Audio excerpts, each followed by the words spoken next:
আসসালামু আলাইকুম প্রিয় শিক্ষার্থী, আজকের এই ক্লাসটা অত্যন্ত গুরুত্বপূর্ণ একটি ক্লাস হতে চলেছে।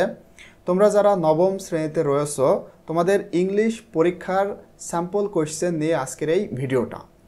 তো তোমরা যে বার্ষিক পরীক্ষায় বসতে যাচ্ছ, এই পরীক্ষাতে তোমাদের প্রশ্নটা কেমন হবে এটা কিন্তু অলরেডি জাতীয় শিক্ষাক্রম বোর্ড থেকে দেওয়া হয়েছে। সেই প্রশ্নটা আমি তোমাদের সাথে শেয়ার করব এবং এই প্রশ্ন মূলত তোমাদের স্কুলে সিলেক্ট করবে, কিন্তু কিভাবে প্রশ্নটা তোমাদের জন্য সিলেক্ট বা কিভাবে তৈরি করবে সেইটা নিয়েই মূলত আজকের এই ভিডিও।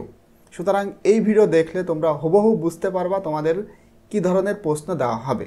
তো দেখো এখানে কি বলা হচ্ছে, sample question for the written test as per the prescribed format, মানে যেভাবে তোমাদের রিটেন পরীক্ষার জন্য প্রশ্ন দেওয়া হবে তারই একটা নমুনা।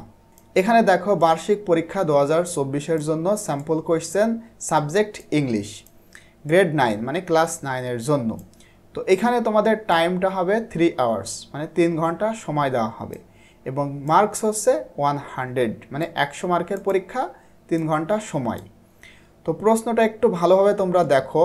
প্রথমে তোমাদের পার্ট এ, এবং এই পার্ট এতে থাকবে রিডিং অংশ। এই পার্টে অর্থাৎ পার্ট এতে তোমাদের 3টা প্যাসেজ থাকবে। 3টা প্যাসেজই কিন্তু আনসিন, যেটা তোমরা আগে হয়তো পড়োনি। এমন 3টা প্যাসেজ থাকবে। তো এই 3টা প্যাসেজ থেকে তোমাদের 35 মার্কের অ্যান্সার করতে হবে। তো দেখো 1 নম্বরে কি বলা হবে, read the passage carefully and complete the activities that follow. এখানে যে প্যাসেজটা থাকবে এই প্যাসেজটা তোমাদের খুব ভালোভাবে, খুব সতর্কতার সাথে পড়তে বলা হচ্ছে। তারপরে এখানে যে কাজকর্মগুলো রয়েছে সেগুলো করতে হবে। তো প্যাসেজটা পড়ার পরে এখানে দেখো এ নম্বরে বলা হচ্ছে choose the best answer from the alternatives, অর্থাৎ MCQ। এখানে 5টা, এই যে দেখো 5 মার্ক, এখানে 5 মার্কের MCQ তোমাদের করতে হবে, ঠিক আছে। এই যে দেখো এ নম্বর, এটা হলো প্রশ্ন। এই প্রশ্নের উত্তরটা এখানে রয়েছে, 4টা থাকবে, একটা সঠিক উত্তর থাকবে, সেটা তোমাদের লিখতে হবে। এভাবে 5টা করতে হবে। দেখো এখানে 2টা 3টা 4টা 5টা, তার মানে 5 মার্ক। এরপরে দেখো বিতে বলা হচ্ছে right answers to the following questions. এবারে তোমাদের এখানে 5টা প্রশ্নের উত্তর করতে হবে ওই টেক্সট থেকে, ঠিক আছে। আমরা প্রথমে যে টেক্সটটা পড়লাম, মানে তোমাদের পড়তে হবে, সেখান থেকে 5টা প্রশ্নের উত্তর করতে হবে। প্রতিটার জন্য 2 মার্ক, অর্থাৎ এখানে তোমাদের 10 মার্ক দেওয়া হবে, ঠিক আছে। এরপরে দেখো তোমাদের কি বলা হচ্ছে সিতে, below is a table with 2 columns, মানে এখানে 2টা কলামের একটা টেবিল দেওয়া হবে এবং এই টেবিলের এই যে কলাম এ, এখানে কিছু ওয়ার্ড থাকবে। এই ওয়ার্ডগুলার যে মিনিং বা অর্থ সেটা এখানে থাকবে, মানে এই ওয়ার্ডগুলো দ্বারা কি বোঝাবে সেটা এখানে থাকবে, কিন্তু এটা এভাবে সোজাসুজি থাকবে না, উল্টা পাল্টাভাবে থাকবে। মানে ওয়ার্ডগুলার যে ডেফিনেশন সেটা এখানে থাকবে উল্টা পাল্টাভাবে, তোমাদেরকে সাজিয়ে লিখতে হবে। তো আশা করি তোমরা জানো যে কিভাবে এই টেবিলটা লিখতে হয়। এবং এখানে মোট 5টা থাকবে, প্রতিটার জন্য 1 মার্ক, এভাবে 5 মার্ক, ঠিক আছে। এরপরে দেখো 2 নম্বরে আমরা এই পর্যন্ত এই যে 5 5 আর এই 10 15 আর এই 5, তার মানে কত হলো 15 আর 5 20, 20 মার্ক পেয়ে যাচ্ছি এই 1 নম্বর যে প্যাসেজ রয়েছে সেখান থেকে।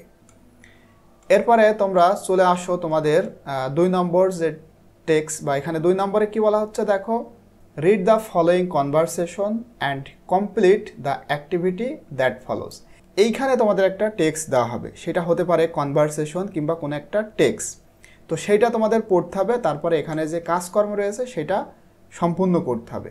কাজটা কি দেখো, এটা পড়ার পরে তোমাদের বলা হবে এমন, now give your opinions whether you agree or disagree with the statement, অর্থাৎ এখানে একটা স্টেটমেন্ট দেওয়া হবে, একটা বক্তব্য দেওয়া হবে, সেটার সাথে তুমি কি অ্যাগ্রি মানে একমত নাকি একমত না, তার মানে দ্বিমত, একমত নাকি দ্বিমত, সেইটার বিষয়ে তোমার অপিনিয়ন দিতে হবে, মানে তোমার যে মতামত সেটা লিখতে হবে। তো এইটার জন্য তোমাদের মার্ক থাকবে 5 মার্ক, ঠিক আছে। এরপরে দেখো তোমাদের মানে এই যে 2টা প্যাসেজ হলো, প্রথমে একটা আর একটা, এখান থেকে একটা প্যাসেজ একটা প্রশ্ন।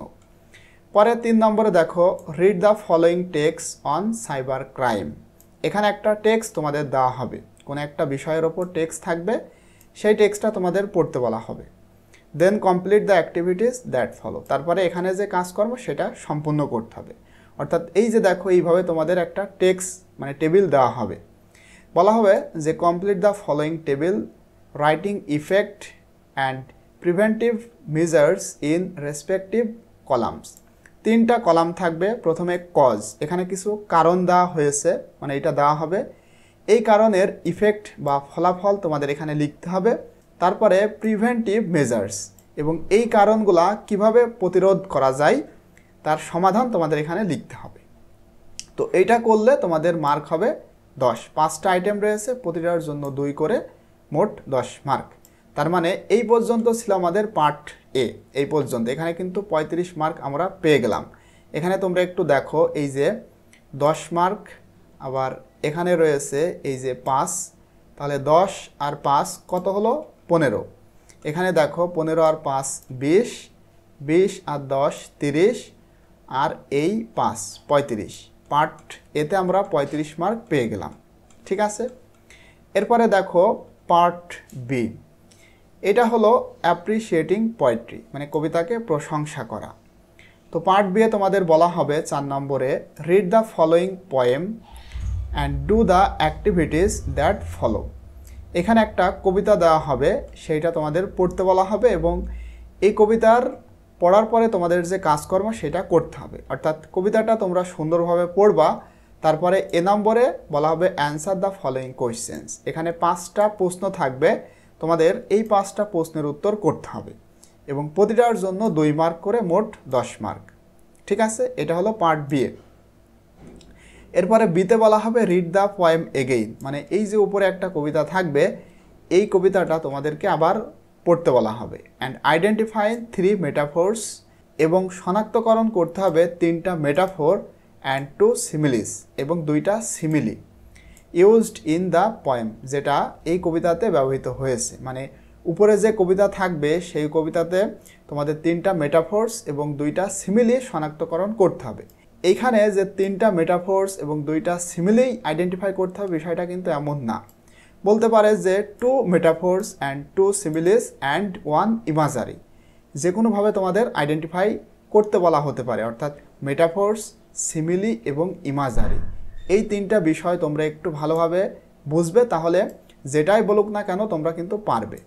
তারপরে বলা হবে then explain the purpose of their use, এবং এই কবিতাতে যে মেটাফোর অথবা সিমিলি অথবা ইমাজারি যেটাই ব্যবহৃত হয়েছে না কেন, সেটার পারপোজ বা উদ্দেশ্য কি সেটা তোমাদের এক্সপ্লেইন করতে হবে, ব্যাখ্যা করতে হবে। শুধু আইডেন্টিফাই করলেই হবে না, সেটা আবার ব্যাখ্যাও করতে হবে যে তাদের উদ্দেশ্য কি, কেন কবিতাতে এগুলা ব্যবহৃত হয়েছে।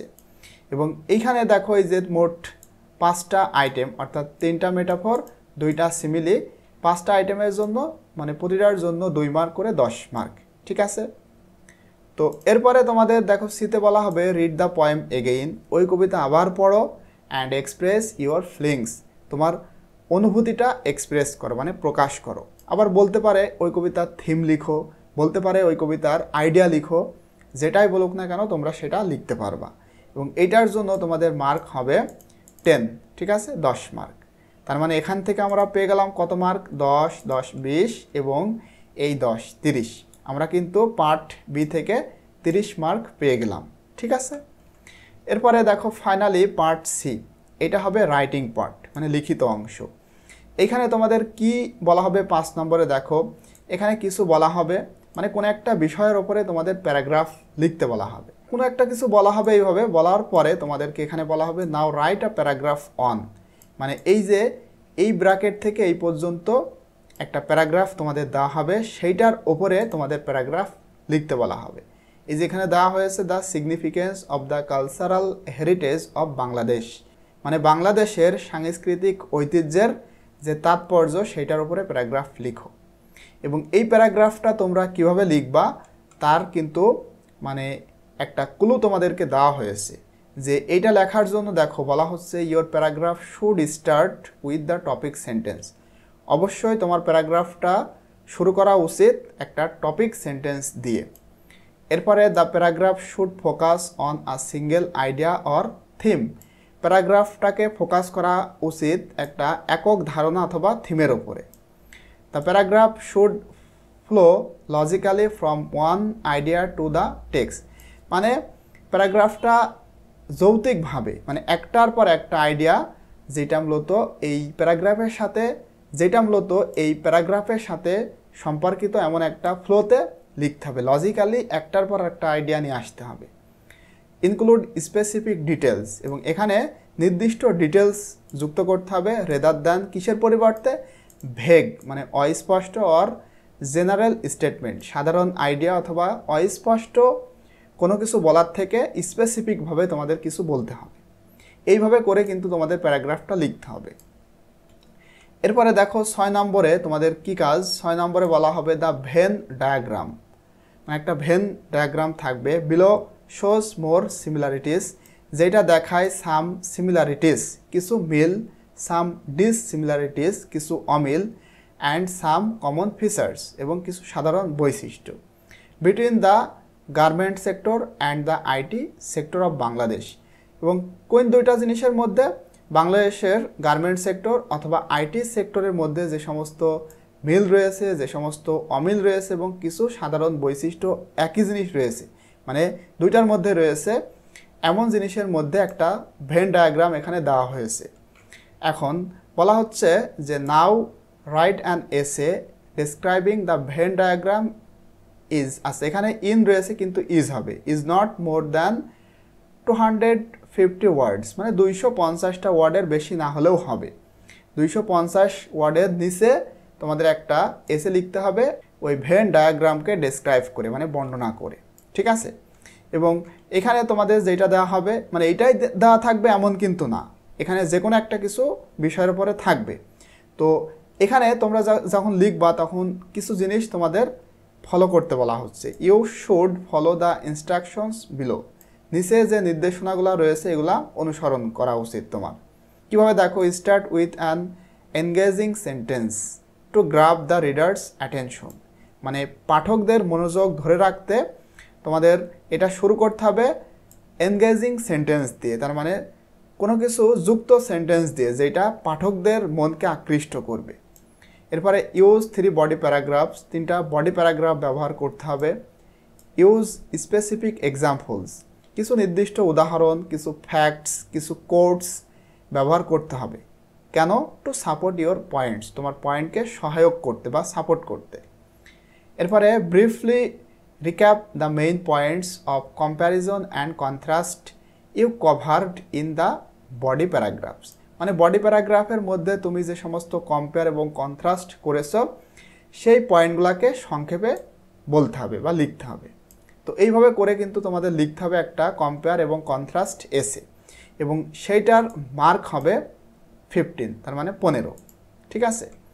এরপরে ফাইনালি দেখো 7 নম্বরে read the text and identify the elements and relevant examples of an explanatory text.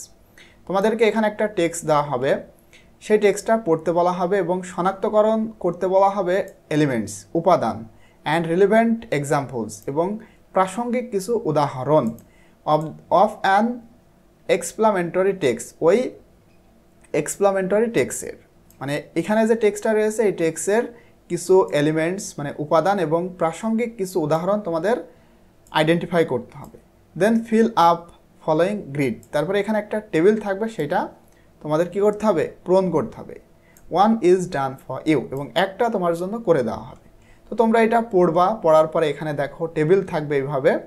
এখানে elements of an explanatory text, এখানে ওই টেক্সট থেকে মানে এক্সপ্লামেন্টরি যে টেক্সট ওই টেক্সটের এলিমেন্ট বা উপাদান এখানে তোমাদের লিখতে হবে। 1টা 2টা 3টা 4টা 5টা, একটা করা রয়েছে, এখনও 5টা তোমাদের লিখতে হবে।